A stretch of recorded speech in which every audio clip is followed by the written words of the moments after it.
Om Swastiastu, Semeton Bali, selamat datang di channel Bali Tradition.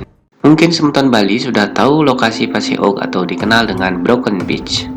Pantai Paseong terletak di Banjar Sumpang, Desa Bunga Mekar, Nusa Penida bagian barat. Konon dahulu kala, kawasan Paseong merupakan sebuah perkampungan yang padat penduduk. Paseong, yang bahasa kerennya dikenal dengan Broken Beach, merupakan objek wisata di Nusa Penida dengan hamparan laut yang indah yang memiliki daya tarik wisatawan yang kuat. Kali ini, kami dari tim Bali Tradition akan menceritakan legenda di balik terbentuknya Paseong atau Broken Beach tersebut.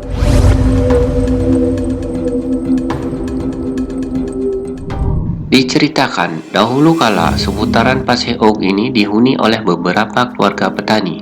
Tempat tinggalnya pun terpencar. Selain yang tinggal di atas tanah yang dulunya sebelum terjadi proses lubang, ada yang tinggal di tepi tebing, bahkan di seberang tebing, yaitu tepatnya di atas batu yang ada di seberang. Konon dulunya menjadi satu daratan dengan posisi lubang besar sekarang ini.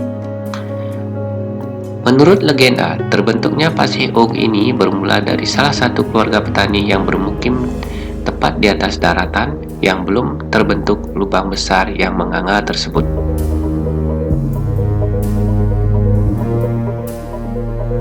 Diceritakan, sebut saja ada seorang pak tani di desa yang bernama Desa Telaga Sakti yang hendak menanam jagung. Menanam jagung di Nusa Penida pada umumnya menggunakan alat berupa kayu yang ujungnya lancip untuk membuat lubang kecil di tanah yang akan ditanami jagung. Kayu lancip yang menyerupai tombak tersebut dikenal dengan penyujugan. Dipakai untuk melubangi tanah yang akan dipakai menyemai bibit jagung.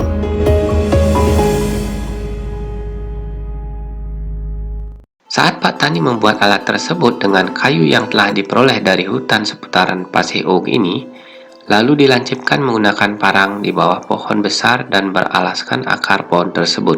Namun, hal aneh yang terjadi saat parang Pak Tani mengenai akar pohon tersebut.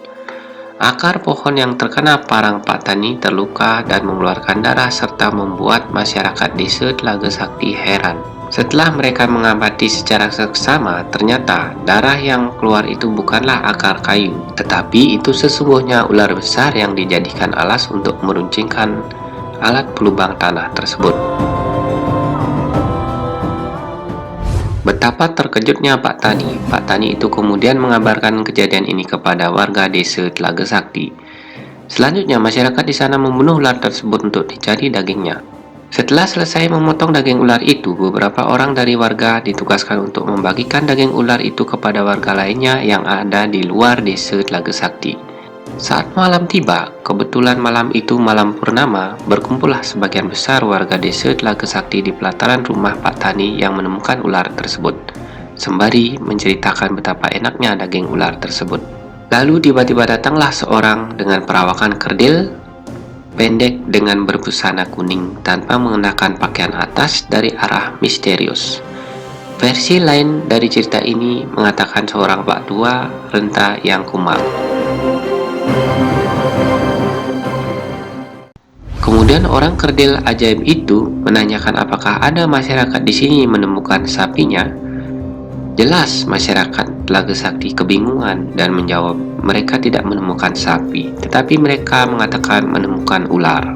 Sebenarnya di sini terjadi perbedaan persepsi tentang sesuatu makhluk atau benda di antara masyarakat Telaga Sakti yang menemukan ular besar dan orang kerdil misterius yang menganggap ular itu sapi peliharaannya. Orang kerdil itu pun segera memberikan nasihat kepada semua yang ada di pelataran rumah Pak Tani. Untuk ketepatnya jangan lagi berbuat seperti siang tadi sembarangan memotong dan membagi-bagikan daging sapi milik orang lain.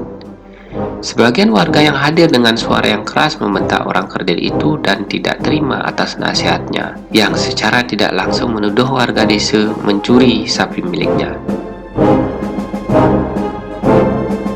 Untuk menguji kebenaran warga bahwa mereka tidak mencuri sapi seperti yang dituduhkan, orang kerdil itu lalu mengeluarkan sebatang lidi daun kelapa dan langsung menancapkannya ke tanah Setelah lidi tertancap di tanah, orang kerdil itu berkata, "Hai orang-orang yang ada di sini, barang siapa yang mampu mencabut lidi ini, menandakan bahwa orang-orang di sini memang jujur dan tidak benar mencuri sapiku."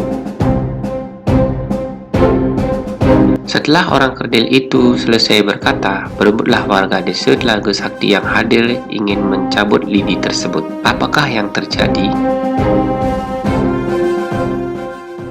Tak satu pun orang mampu mencabut lidi tersebut. Lalu orang kerdil itu berkata lagi, "Nah, karena kalian tidak mampu mencabut lidiku, artinya kalian sudah tidak jujur lagi pada diri kalian dan lihatlah sekarang, aku akan mencabut lidi ini." Orang kerdil itu dengan entengnya mencabut lidi yang ditancapkan di tanah. Segera setelah lidi tersebut tercabut, keluarlah air dengan sangat cepat dan volume yang sangat besar dari tanah bekas lidi menancap tadi.